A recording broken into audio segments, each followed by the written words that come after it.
Hey there and welcome to the Tat-a-long. For today you will need your basic tatting kit.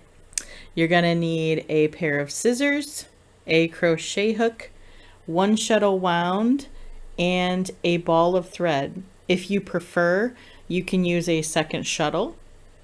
It is not necessary for the cross pattern itself. Once we get to the tail, you are going to need a second shuttle, but just for the cross part, just one shuttle wound and a ball of thread, a pair of scissors, and a crochet hook is your basic tatting kit. And you will of course also need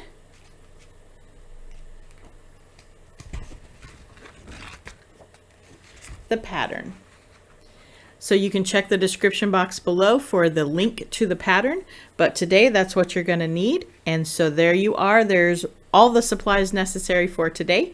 So go ahead and gather those and we're going to get started. Welcome back. Just like to do a quick review of what we've done so far. We've done ring 1 through 10. We might be somewhere in here. We're going to pick up a little bit. I kind of clipped the last video a little short because it was going extremely long. So let's get on with it so we don't have to clip too much out of this one. We've turned the corner. We've made 9, 10, 11. In this video, I'll show you how to do the 12 and the chain of 13. I've also run out of thread. As you can see, this one is already wound and done. So we're going to walk through that in the beginning. So it'll kind of go over itself, but this is what we've done so far. We're kind of almost at the halfway point. We're stopping right around here, so we'll pick it up from the last video right in this section.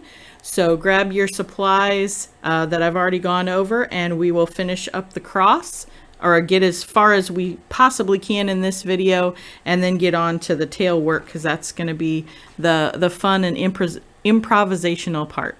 Enjoy!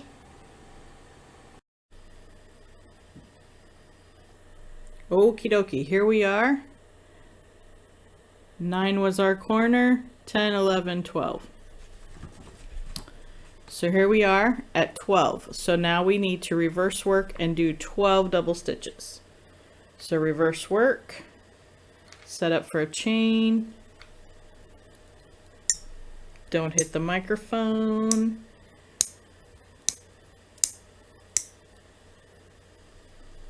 Get that first stitch snugged up but not choked. So 1, 2, 3, 4, 5, 6, 7, 8, 9, 10, 11, 12. And just so you know, I am tatting slip and slide Jane's Way method. I have a video on that if you want to check it out. You can tat however you like, reverse riego, traditional, it doesn't matter. Tat how you like. So now we did this long chain 12. Now we're going to do ring 13. Just pay attention because there's no join. We kind of get in the habit, 3 join, 3 join. We're not joining, so 3 picot. So set up for a ring. And again, it doesn't really matter what happens to the rest of this work. You just want to keep it out of the way. You want to keep your loom and your working surface open. So whatever you got to do to work the other out of the way is what you got to do. Let's move this so you can actually see what I'm doing. 1, 2, 3. Picot. 2, 3.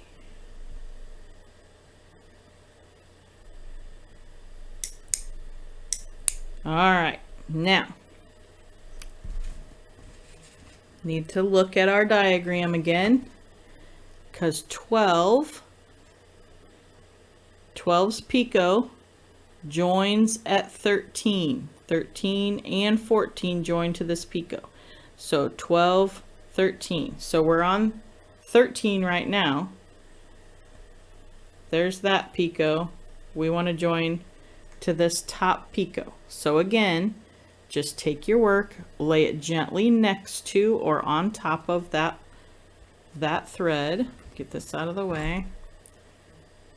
Go down through the picot, get a little piece of it, pull it up through the picot, pop it on your finger so it doesn't twist.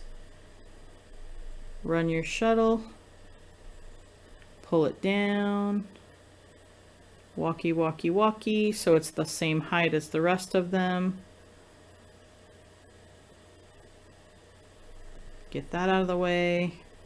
Put in the second half. 1, 2, 3. Picot. 2, 3.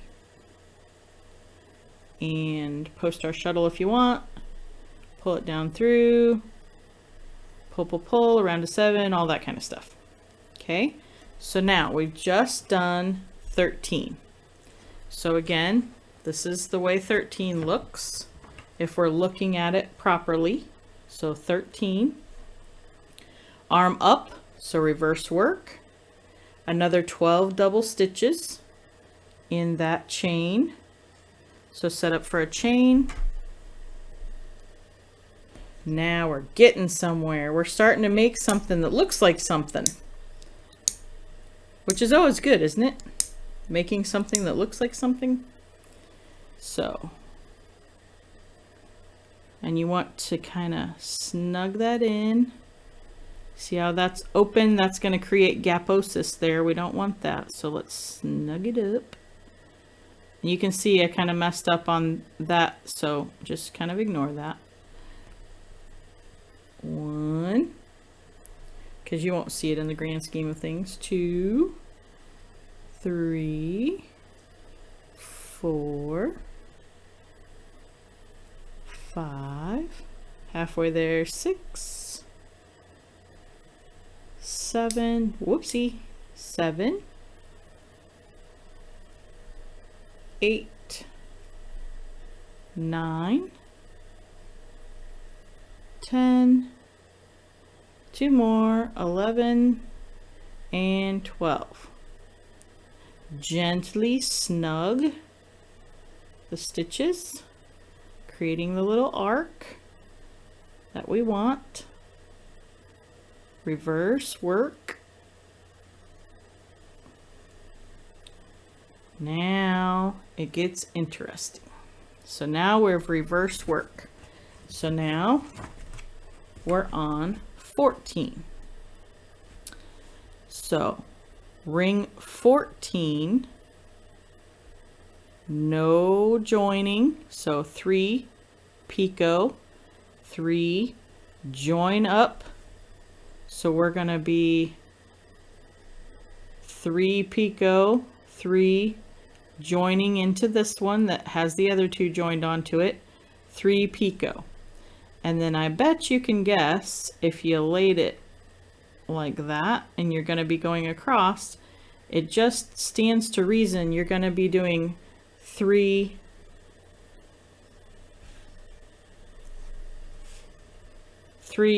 join, 3 join, 3 picot, 3 join, 3 join, 3 picot, 3. Okay, because we can't join to 17 because we haven't made it yet, right? So 16. And a lot of times you'll see a join, a picot is usually a dash in the written patterns. I think Gina did it. Yes, she did. That the first time you make it, first time you make a ring, it'll be 3 picot. That's what it normally looks like, is just a dash. And then a plus sign means you're going to join it, or it is joined. Sometimes they'll have a little line under this plus, which means the first time you make it, it's gonna be just a picot. And then when you come around again, it will be a joining. So it will join again. This is especially important, not necessarily in this pattern, which is pretty basic, and you can kind of accommodate any size picot that you would like. But it's very important in other patterns when you want to have a joining versus a decorative picot. These are all what I would call decorative picot size. These are much, much larger than I would normally make a picot. Check out the picot video if you'd like to see some more about picots. But these are much bigger than I normally do for joining picots, but I want to be sure everybody can see them. So myself included. So let's do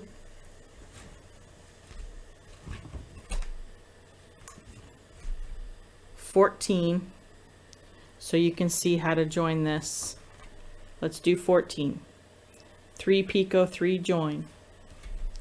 Okay, so we've reversed work. How do we know we've reversed work if we've forgotten?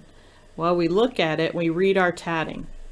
The purple one's ready to go. The purple one's on top. If we tried to make a ring with our blue one, it's not gonna be set up correctly. So we read our tatting and we pick it up and we're ready to go. Now this gets floppy and in the way, so I just flop it out of the way. And sometimes I'll stick it down in between right there just to keep it out of my way. Okay, so you just don't want to do too much to it. You don't want to be wrecking it, because you do have to see what you're doing. But we're going to do 3 picot. So here we go. 1, 2, 3, and a picot.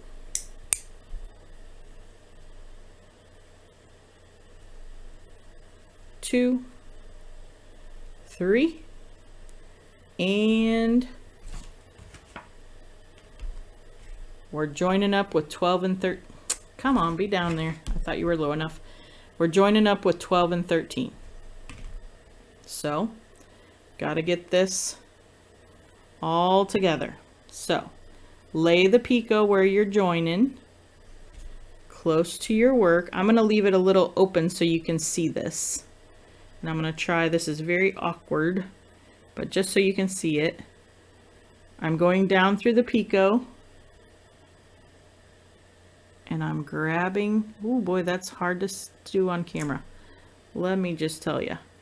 And I'm pulling that and I'm pulling it up and I'm popping it on my finger. Okay. Run your shuttle through it.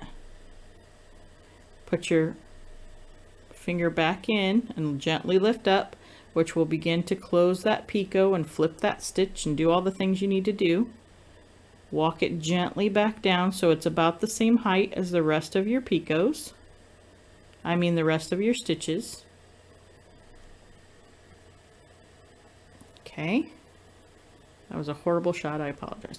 And then I sort of get this out of the way again. Put the second half in. So that's 1. And see, that's all nice and tight. Then I just get that out of the way.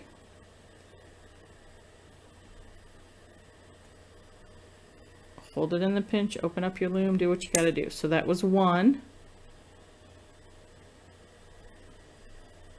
2, 3, picot.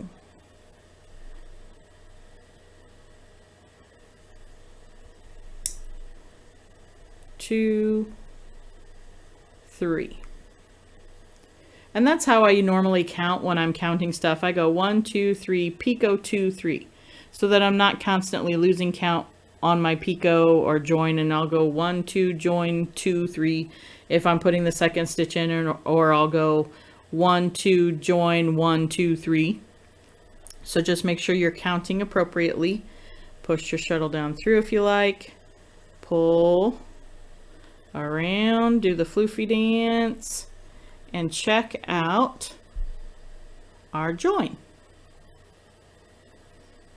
14, 13, 12. They're all joined up where they need to be.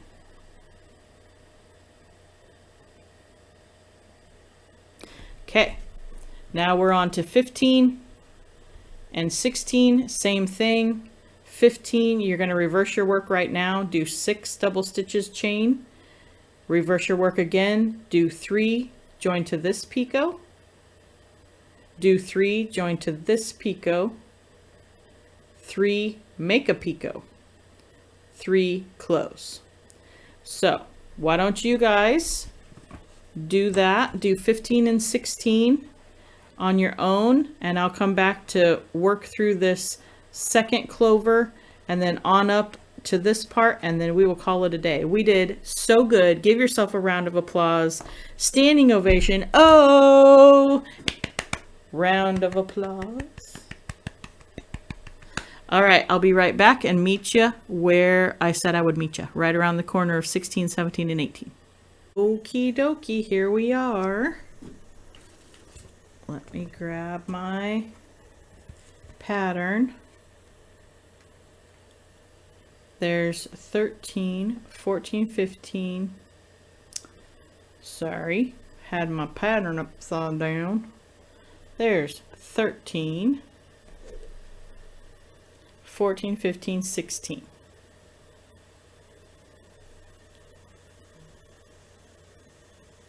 And look what I did. I made a mistake. I tatted a ring. I tatted a chain. Look there in between 16 and 17. That's part of my clover. So I need to rip it, rip it, rip it. So I did 13, 14, 15, 16. I need to rip this out, which I will say, I think it's easier to retro tat a chain than it is a ring, but that's just me. So I'm going to retro tat that and I'll be right back. See, everybody makes mistakes. This is how we learn.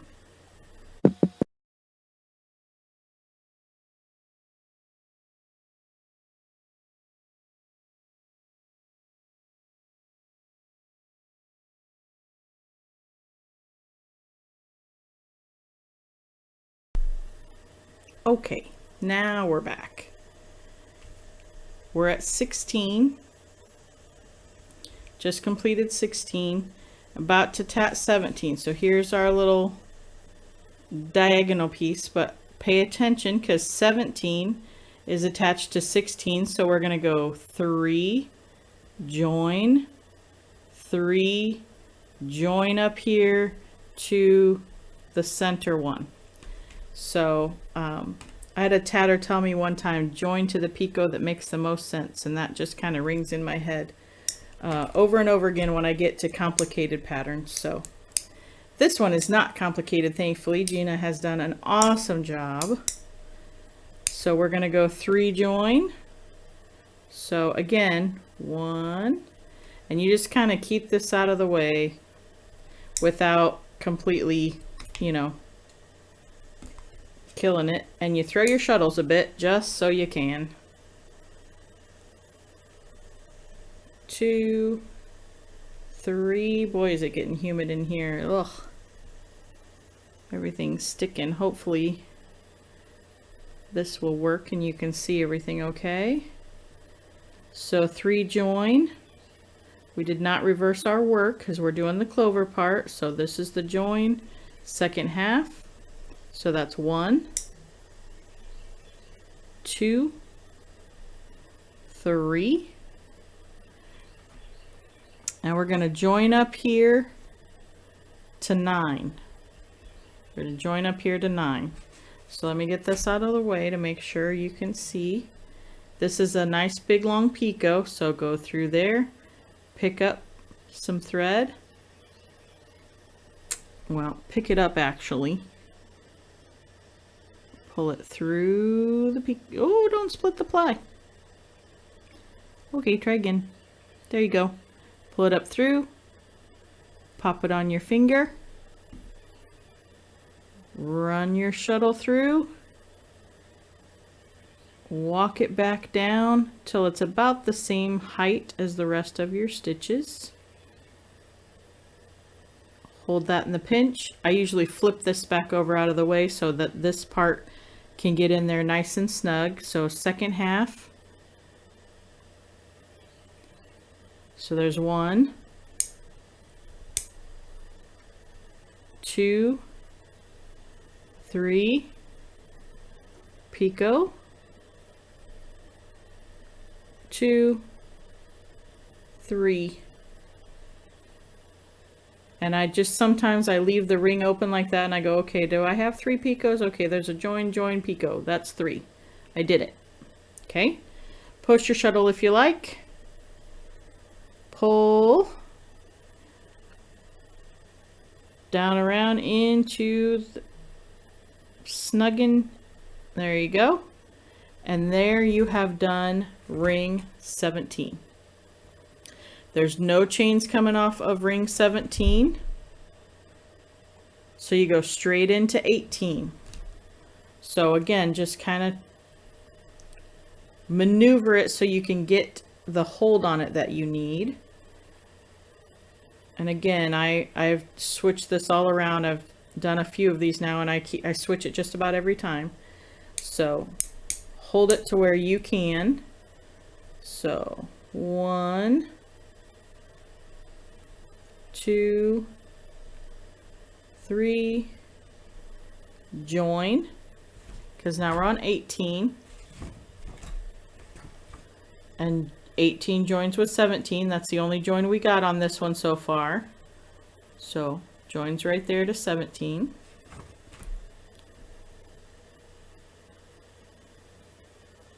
So 1, 2, 3, we're ready for the join. Go down, pick it up, pop it on your finger. If you want to do down joins just to practice, you certainly can. There's no reason to do them, but there's no reason that you can't. Second half, that counts as 1, 2, 3. Picot.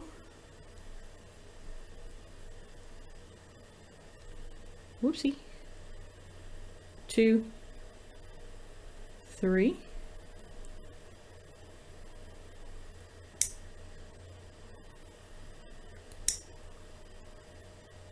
Picot.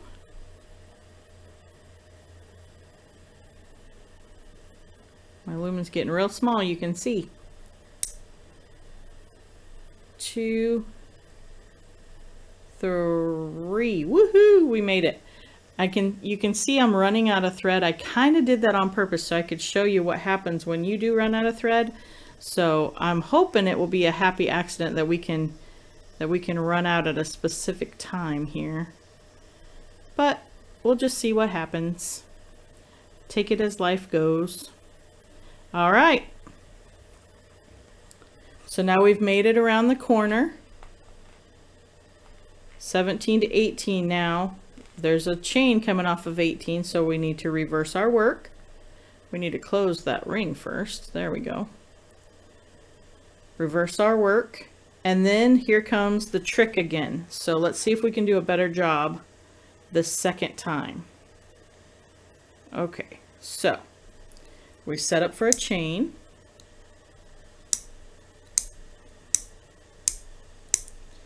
And this is just a regular old 6 chain. So we're going to do the second half of the double stitch first, and we're going to snug that down real close. Then we're going to go 1, 2, 3, 4, 5, and 6. Curve the chain just a tidgeon, and see how we've sucked up that space and prevented a little bit of gaposis in there. That's the ticket. So that's a really good, helpful trick to snug up those, oops, sorry, hit the mic. To snug up those chains coming off of a clover, especially when they're like this and they're close together.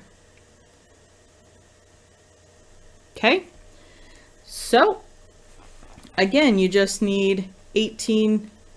Well, we just did the chain, so now we need 2 more rings, and then you're going to go into your 12 double stitches around, just like you did around there and when you started at your 1 with 12. So just exactly like you did at 13, I believe it was. Yep, 12 and 13. It's going to look just like that, only up here. Okay, so let's lay this. Let me see if I can. So this is 17. There you go. It's looking like that. And then you just need 18, 19. Well, that is 19, 20, and then around at the top. So I wanted to make sure if I run out of thread here, what happens. So now if I laid this down in between my video sessioning here, if I were to do this, if I were to pretend and this would just be laying, and I wasn't sure what was happening, I could pick this up and look at it and read my tatting, look at my pattern and figure out what is going on because of which one is on top. If this one is on top, that means a ring is next, but is a ring next? It's coming off a chain, looks like a ring is next. If it was laying like this, means chain is next, but I already did a chain, because if I set up for a chain, I'm just going to keep adding stitches to this chain. If I tried to set this up for a ring, you can see that that doesn't look right, because it's crossing over, it's not lining up, it's the wrong color. That's just a little telltale sign, especially if you're doing specific color rings and chains.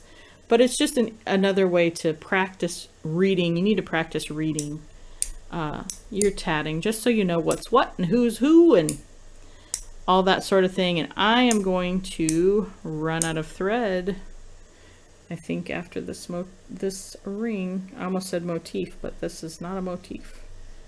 2, 3, join.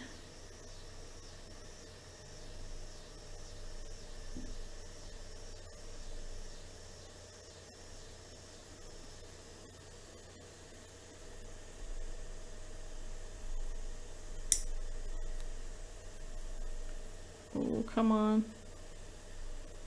Get back over there. 2, 3, picot, 2, 3. Oh boy, oh boy. Picot. Ah, closed it down. Open back up for a picot.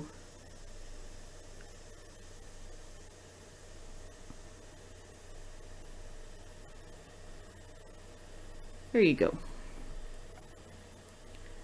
Picot. Oh, I couldn't have timed this better. 2, 3. Okay. Post if you like. All right.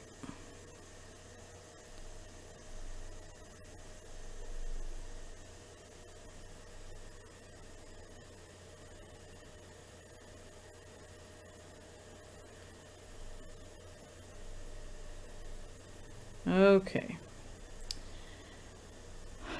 I am going to go ahead and take this off my shuttle, because this isn't a whole lot. Now, if you want, you certainly can, and I probably would if I wasn't doing this on camera. Go ahead and tat this chain, because it's a little 6 chain, just doing finger tatting. I am horrible at finger tatting.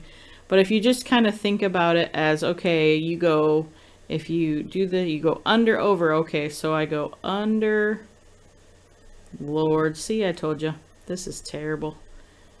Gonna get a eye into my life. So under, oh, see, I can't even demonstrate this. This is a train wreck. Okay, under. And then flip that stitch. I do find this a little bit relaxing though, especially when I'm watching television. And then over. Just to kind of tat, finger tat like this. So I'm sure there's an easier way. Please don't write me angry letters. This is just how I do it. I know that there is, I'm sure, a very much more beautiful way to tat this. But here we are. You just go under and over.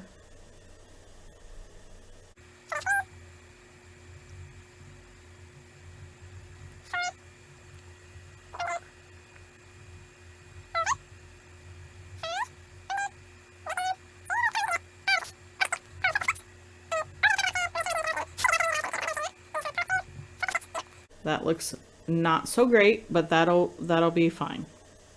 Okay, so that's 6 double stitches. Flip. And how many did we do? Where are we at? Oh, I've lost count. 1, 2, 3, 4, 5, 6, 7, 8, 9, 10, 11, 12, 13, 14, 15, 16, 17, 18, 19. We are on 19. We need 20. So what you would do in this situation is you would just leave that the way it is. Wind your shuttle, which is why I said you need, if you're working off the ball before in the other video, that you need to have a separate shuttle, because if you run out, then now there's no space to wind this if this was this color, because this is our chain, this is attached. So I'm going to wind up the shuttle with more light purple, and then I will be back to show you how I add in some thread when I've run out, because I figured that would come up. I didn't figure it would come up so soon, but happy accidents are happy accidents. So I will load up my shuttle and I'll be right back. Okie dokie. Here we go. So what I would do, now I'm ready for another ring. So this is my leftover thread. So it's a little long. So I'm going to cut it so we can see it a bit better. Ah, terrified. Okay, so now we've got our short little tail and we've got our new shuttle. So what I do is I just make a little loop like that, and I make another little loop. I stick this down in there like that, and I make another little loop, and I just pull it tight.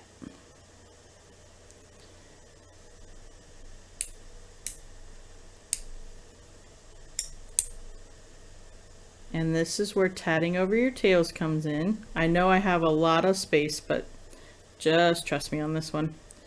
Do the first half, tuck that in there, and I choke that down.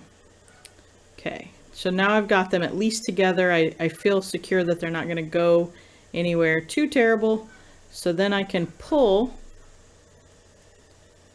on this thread and it should move. This is so difficult to show. Pull this thread so that it moves the knot down, snugged up where it's supposed to be. Okay, that's all the reason that I left that long, just so I could pull that down to snug it up. Okay, I get that tail out of the way because that one I'm going to work into the chain. So that one just gets out of the way. Yep, had it right the first time. Come on, buddy. All right. All right, second half. And this is tatting over tails. I've got another whole video about this. So you just tat over your tail. Oh, that looks quite wonky. And just sort of pull that all snug. Snug as a bug as a rug. Now you can tat over both of the tails, but I find it makes my stitches too thick. So, 2,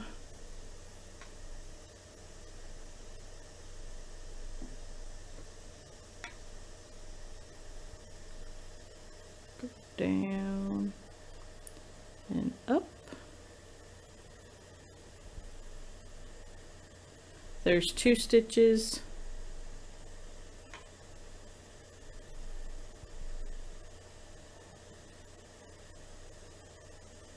Like I said, I show this a lot more in detail in a different video, so I'm just showing you how I would tie in basically. And 3. Come on. Come on up through there. There you go. 3. Now this is going to get real fiddly because I got a lot of stuff going on here. Because I have to join now. So just kind of get your threads all going in the same direction that you want them to go. Get that long tail out of there. We're going to deal with him in a minute. See, this looks a lot worse than what I normally do. I promise I do normally do a bit better. Grab your thread.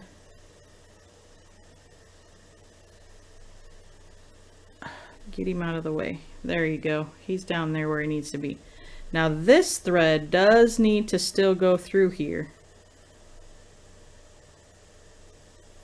to be, unless you just want to call it right there, but this needs to go through.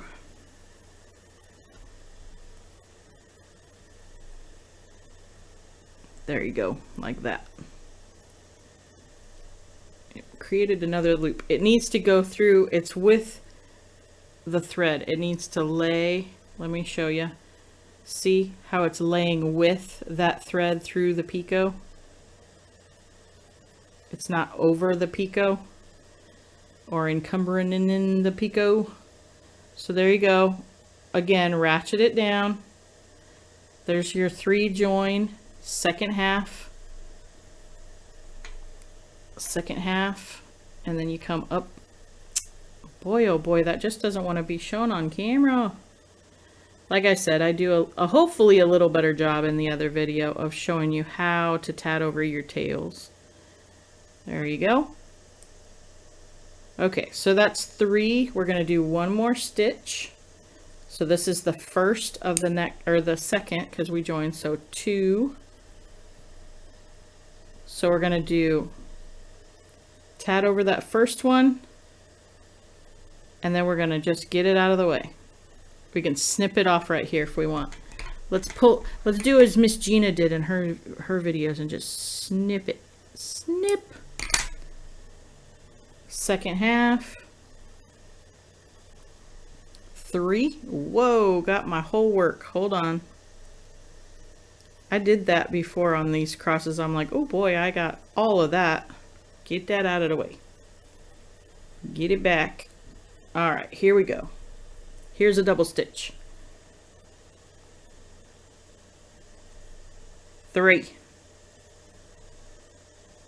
We need a picot.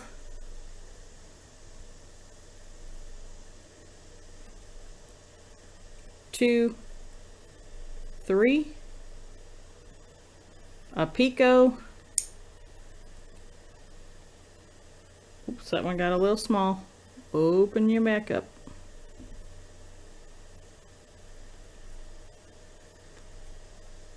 2, 3. All right. So now we got our 3 picots. That does look a little floofy right there, a little too. Let's open up that picot just a bit. All right. And then run that closed. So now we have our joined in. Now, let's look at our pattern, see where we're at. There's our 17, 18, 19, 20. 18, 19, 20. Here we are at 20. So we need a long 12 double stitch chain, which actually works out for us for this other purple thread I'm going to do. This is how I hide my ends. You can hide them however you want. This is just a trick for me. So here is that other, that's the old thread. Okay, so we're gonna wrap for a chain, and then we're gonna keep the purples together. We're gonna hide that chain, hide that tail, that other tail in the chain. So make a double stitch. The first one needs to go, you want to keep it with the purple. So see how the purple's going down through the blue? We have to go down through the blue, and of course this is going to fight me at every turn because I'm trying to show you. But see how it's with the purple and not on top of the blue, and it's everything's laying together. That's what you want it to be. So snug that down. That's one. Second half, that's half, I'm sorry. Second half goes down through and then up through the blue. See how it's coming up through the blue, and that stays with the purple. Purples together, okay? Like I said, check out that other video. I do a hopefully better job. So 2, and then I do like 2, 3, maybe 4 stitches and call it good and cut it off, or fold it back and then cut it off. But this is how you can tie in or add thread and tat over your chains, and it's kind of, for all intents and purposes, hidden. It doesn't make a huge, you know, something or other. So that's 2. It takes a little longer, so I apologize. Feel free to go away, make some coffee, come back. I'm sure I'll still be here because I'm a slow tatter besides. This is where a pick or a hook on the end of the shuttle come in a little bit more handy. So I've got 3 double stitches, so I'm gonna do it on this one. So I'm gonna make my 4, the first half of my 4th, get it down in there, pull it alongside, snug up that stitch, and then I am going to cut it off. Be careful if you cut it off at this point that you don't cut through any other threads. Then do the second half. That's 4, 5, 6, 7, 8, 9, 10, 11, 12, and hopefully you can't see how sticky that's getting, but see how that a little extra floofy is hanging out. You can just cut that off. Ain't nothing hurting nothing right there, and they're secure. They're perfectly fine. They're not going to go anywhere. Snug that up. Okay, and see, you can't really tell. I mean, that one is slightly thicker, but you can't really tell. And another trick is if you don't look like how that looks fat, to have those stitches hidden in there, because that side does look a little fatter than that side, then you can carry that thread all the way through that entire ring and then snip it off. and then hide the next one in the entire chain instead of snipping it off, if you like. I can't really tell the difference, and like I said, if you can't see it on a back of a horse at a full gallop, squinting, it doesn't count. So there's where we're going to end off. If you want to work ahead, you certainly can. We just have that other ring to go, and then we're going to be working down the other side. And as you can tell, we're going, oh, let's lay that out a bit better. We're going to be joining to all these picots that are pointing up, and then we have another join in the center of this clover situation where we've already joined once before. We're going to join one from this side, one from that side.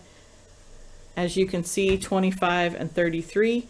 We'll do that in the next video as we work our way around and down back to number 1.